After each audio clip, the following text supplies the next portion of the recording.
My few minutes is just going to be a little bit about the environment, a little bit about logistics, which isn't particularly interesting, I admit, but we're doing some innovative stuff in the space, which hopefully will be. So for a few minutes, I'm going to depress you, and then I'm going to bring it up with a bit of humour, hopefully, and maybe a little bit informative as well, but fingers crossed. So first of all, who is this guy? Why am I stood on stage? Well, I founded a company 10 years ago with a name that no one could pronounce or spell in the middle of a global recession, using electric vehicles when there weren't any. So that was a fairly big challenge, but in that time, we've done quite well. We've grown the fleet. We've got electric delivery vehicles all around central London now, delivering for many, many people.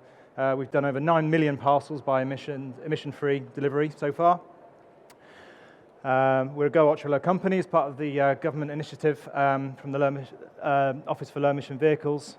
We've got the largest 100% commercial fleet in the country, and London's largest smart charging infrastructure as well. So in those 10 years, it's been a challenge, but we've grown and we've proven really that last mile logistics using electric vehicles is doable. And I'm very pleased to say we have a stand just outside on the right there with two of my main best friends at the moment, our largest retail client in ASOS, and also the Mayor's Office and City Hall, who I do a lot of work with. We're also on the stand just on the right, and the vehicles you may have seen outside as well.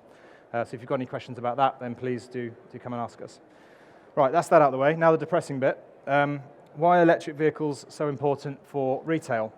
You're all adults in the room, therefore this will worry you. It should worry you that the air that you're breathing in when you came in here and when you leave isn't very good. And statistically now, and scientists are proving that that's an increase in dementia. Nobody wants that.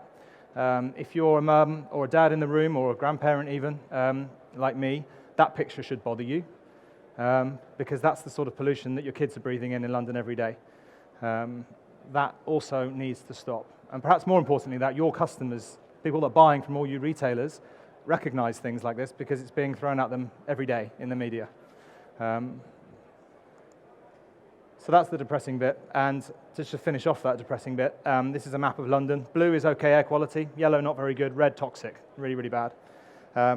The reason I'm showing you this is because until recently, a year and a half ago, I lived there, which is a lovely part of town. I'm very lucky. Southwest London's very nice. As you can see, the pollution isn't too bad there, except this is an interactive map. So I zoomed in a little bit, and that started to worry me.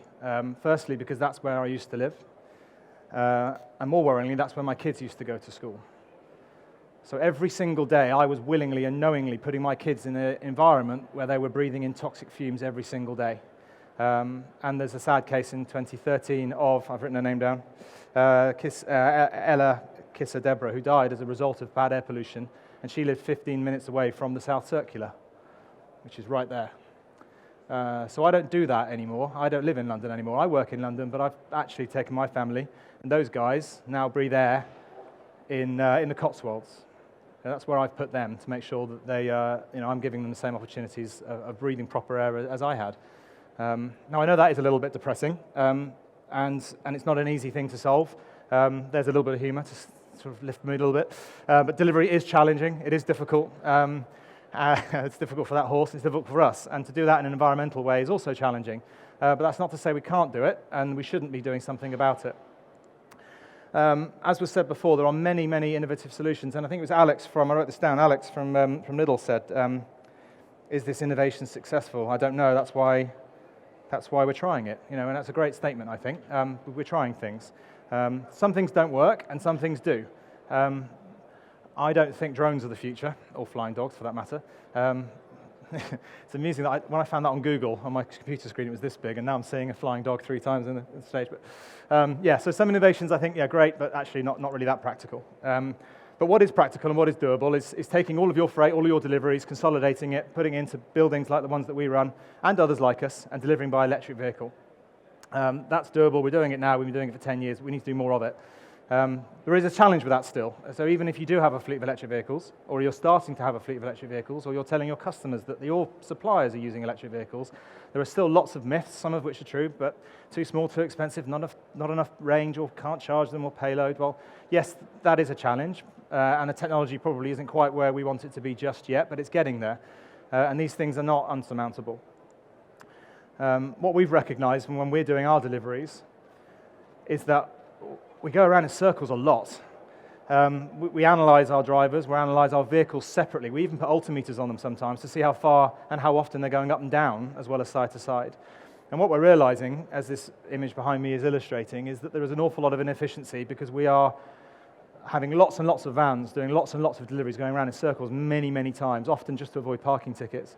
And there's got to be a better way of doing that, and that's just us. So imagine that multiplied on every single day in London and every urban area around the country. There has got to be a better way of doing that, because whilst putting electric vehicles on the road is a good thing, it's not necessarily solving congestion. So if we keep putting more and more small vehicles on the road, yes, it's good that there's the zero emission at the tailpipe, but it's still bad for the environment, it's still creating congestion. And with the pedestrianisation and cycle superhighways, got there in the end, there is more and more restrictions on us delivery companies to try and get this stuff done, and quicker and faster for your customers. So we recognise we've got to do something a bit different. And one of the projects we're involved in is making small vehicles larger, which is like I said before, one of the vehicles that's parked outside. With Innovate UK and the Mayor's office, we've developed our own vehicles. So we're trying to be innovative in our own space, not just use what's on the market, but actually try and make things bigger. So we're making vehicles now from existing donor vehicles like the Nissan van, which you can see there. And I'm going to play a little video now that just explains exactly what that project's about.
There we go, that's that done. If I had £1 for every time I've watched that, so I'd be on a beach somewhere.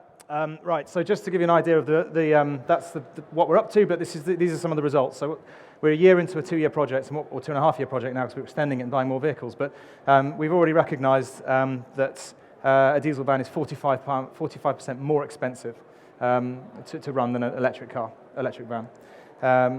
There is a potential saving of up to 60 million for the local environment, and a much, much bigger figure than that for the whole of London if all of the LGVs, light goods vehicles in London, were electric.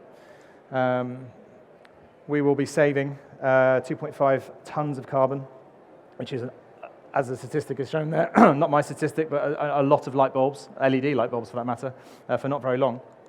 And similarly, what's also important, going back to the whole toxic NOx and PM10 fumes, we're saving a chunk in that as well. So this project is demonstrating that it can be done commercially, viably, and we all should be doing more of it, frankly. And there is more information on the website, and obviously, as I said to you, we've got a stand as well on the right-hand side as you go out.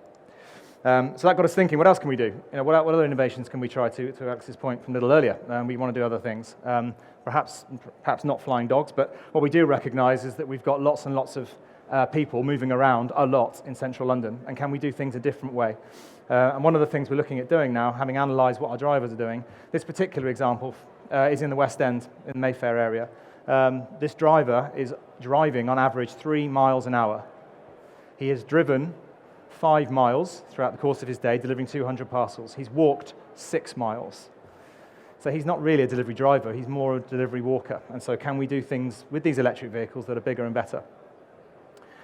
And And then we went back in time instead, and so, well, actually, innovation's great looking forward, but actually what we really discovered is that we were doing this in the 1950s. We had porters in central London that were delivering freight, delivering wares from horse and cart or from the train station back into the hotels and to the concierges. Well, why don't we do it again? So we've taken our larger electric vehicle, we've taken that map and said, well, actually, we want to be able to deliver more, but use less vehicles to do it. And so we're now developing a solution for portering, as we're calling it, to deliver a lot of your goods, and we're doing a trial with Ford and ASOS shortly, just before peak, to deliver more things on foot in central London. And that's our first guy. There he is, doing a trial earlier in the year, which went very, very well. So that's me, really. That's a summary of what I was going to share with you today. Just to sum up, I think I did write something down at least. Please bear in mind that when I woke up on Monday morning, I looked on BBC News. The first headline that smacked me in the face was scientists saying we have a climate catastrophe on the way. Air pollution is a real threat, and your customers expect you to do something about it. There's people like me, and there's other people like me that are capable of providing a solution for you. So do it. Let's make London a better place. So when you leave today, you know that you're contributing to better air, not worse. And taking responsibility, because it's a challenge, like the horse on the trailer. It's a challenge, but it's not unsurmountable if we all invest in some collaboration. So that's my summary. I hope it was useful. Thank you very much.